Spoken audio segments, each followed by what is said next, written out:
राष्ट्रवादी Congress party यानी कि NCP अध्यक्ष शरद पवार बुधवार को अमरावती के दौरे पर थे। इस मौके पर शरद पवार ने राम मंदिर निर्माण, विधानसभा चुनाव के नतीजे, महाविकास अघाड़ी की बैठक, वंचित बहुजन अघाड़ी को इंडिया गठबंधन में शामिल करने, आगामी लोकसभा चुनाव 2024 में सीटों के बंटवारे समेत कई मुद्दों पर बेबाकी से बात की।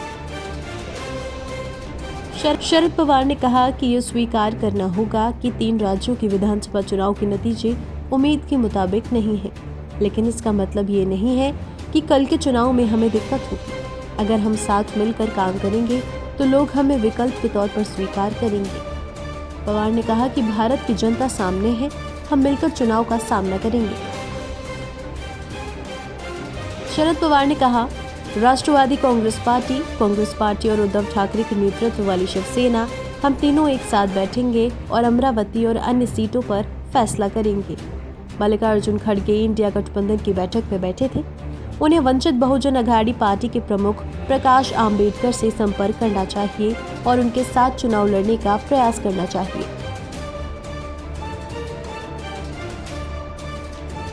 आगे शरद पवार ने कहा, जब मैं उस सड़क से गुजर रहा था तो बच्चू कडू ने मुझसे चाय पीने का अनुरोध किया। शरद ने कहा, मैं जाऊंगा। बच्चू कडू की यहाँ दौरा करने का कोई राजनीतिक कारण नहीं है। उन्होंने कहा, उत्तर प्रदेश में मायावती की अहम भूमिका है। उत्तर प्रदेश में समाजवादी पार्टी हमारे साथ है। हम समाजवादी पार्टी को नुकसान पहुंचाने वाला कोई निर्णय नहीं लेंगे।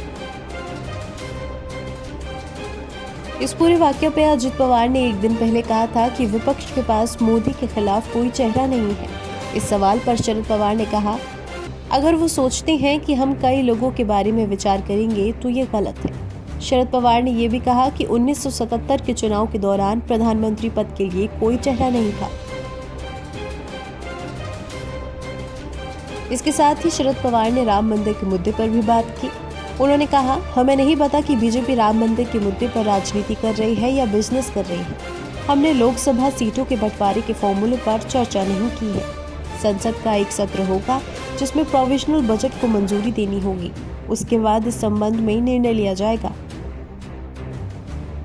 अयोध्या में राम मंदिर के उद्घाटन समारोह को लेकर शरद ने कहा, राम मंदिर के उद्घाटन का निमंत्रण मुझे नहीं आया है। मैं मंदिर ज्यादा नहीं जाता। मैं ईश्वर धर्म भक्ति से कोसों दूर हूँ।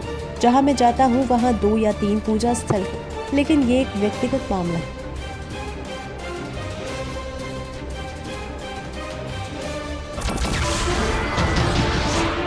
नमस्कार, मैं हूं मानक गुप्ता। अगर आपको हमारा ये वीडियो पसंद आया हो तो इसे लाइक और शेयर जरूर करें, और हाँ, हमें सब्सक्राइब और फॉलो करना ना भूलें ताकि आप देश और दुनिया की कोई खबर मिस ना करें। तो जुड़े रहिए हमारे साथ और देखते रहिए न्यूज़ 24।